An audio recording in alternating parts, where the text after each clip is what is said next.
నమస్తే అక్క. నమస్తే. ఏ విధంగా చూస్తా ఉన్నారు? మాజీ మంత్రి హరీష్ రావు గారికి సిట్టు నోటీసులు పంపించింది ఫోన్ ట్యాపింగ్ కేసు అంశంలో.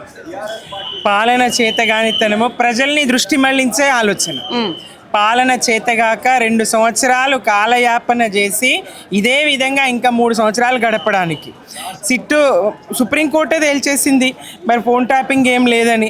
అయినప్పటికీ ఈ ఫోన్ ట్యాపింగ్ కారణంగానే తన ఓటుకు నోటు వ్యవహారం బయటకు వచ్చిందని, తన దొంగతనం బయటపడిందని, మరి వాళ్ళ సమాజం ముందు తల వంచుకోవాల్సినటువంటి పరిస్థితి వచ్చిందని ఆ బాధ ఎక్కువగా ఆయన పీడిస్తూ ఉంటుంది.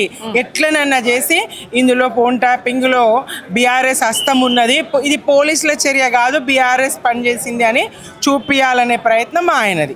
పాపం రాహుల్ గాంధీ గారేమో ఓటు చోరీ గద్దె చూడని దేశమంతా తిరుగుతాడు, ఈయనేమో ఈ తెలంగాణలోనేమో ఓటు చోరీనే గది మీద కూర్చోబెడతారు.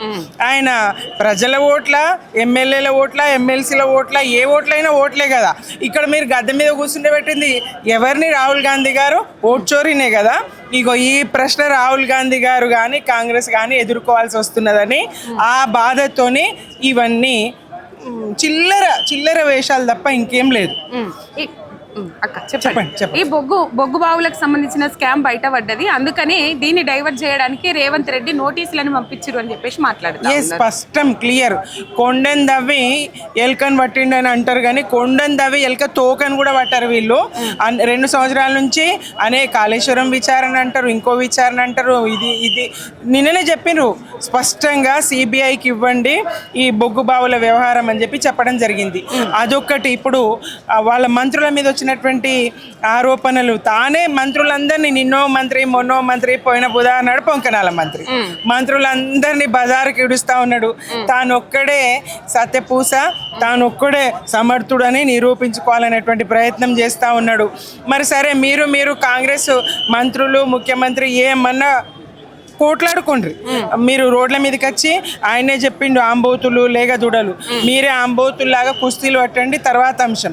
కానీ ఇక్కడ మహిళా అధికారులను, జర్నలిస్టులను ఎట్లా బలి చేస్తారు? ఇవాళ మహిళా అధికారి మీద మచ్చ వేస్తే, ఒక ఐఏఎస్ ఆఫీసర్ మీదనే మచ్చ పడితే మిగతా ఉద్యోగుల పరిస్థితి ఏంటి? తెలంగాణ సమాజంలో తలవంచుకోవాల్సిన పరిస్థితి కదా.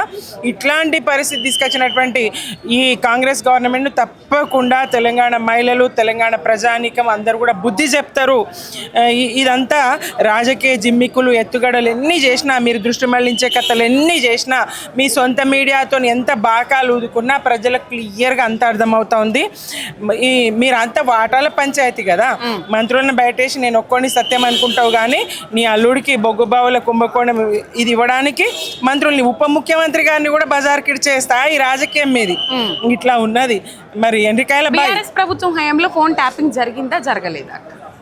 అదే బాధ కదా ఆయనకు. తాను అంత పకడ్బందీగా బాబు గారు బ్రీపుడు, ఈయన గారు సూట్ కేసులు మోసుడు, నోట్ల బ్యాగులు మోసుడు, దొరికిపోయింది కదా.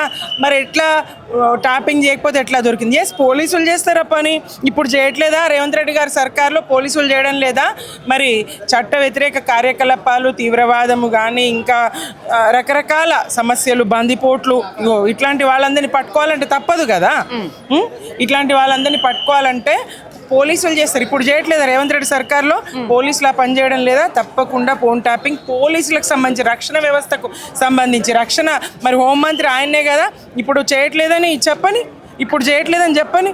కానీ రక్షణ వ్యవస్థకు ఫోన్ ట్యాపింగ్ చేస్తే పర్లేదు, కానీ ఇండ్లల్లో, బెడ్రూమ్లలో ఈ ఫోన్లు విన్నారు, అట్లిన్నారు, ఇట్లిన్నారు అని చెప్పేసి, అట్లనే పోయిన 10 ఏళ్ళు బీఆర్ఎస్ పార్టీలో ఉన్నోళ్ళు కూడా మా ఫోన్లు ట్యాప్ అయినాయి అని చెప్పేసి బయటకు పోయి చెప్తున్నారు.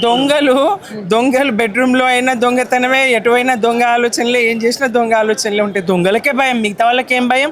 ఏముంటుందండి రహస్యం? భార్యాభర్తల మధ్య ఫోన్లో, బెడ్రూమ్లోకి వచ్చి ఫోన్లు మాట్లాడుకుంటారా?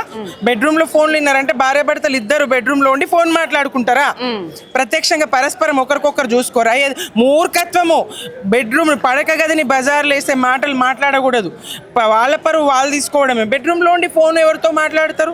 భార్యతో మాట్లాడతారా? భార్యాభర్తలు విన్నారు అనడం ఏంది? ఇంకొకటి, అల్లుడిది విన్నారు, బిడ్డది విన్నారు. జామాత దశమగ్రహము. అల్లుడే స్వయంగా ఎన్టీ రామారావుకు వెన్నుపోటు ఓర్చిండు కదా.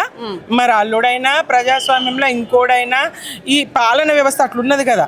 పోలీసులు ఎవరితోనన్నా ముప్పు పొంచి ఉన్నది, ఎవరన్నా అనుమానాస్పద చర్యలు ఉన్నాయంటే వాళ్ళ మీద నిఘా పెడతారు, ట్యాప్ చేస్తారు, అంతే తప్ప ఇంకేం లేదు.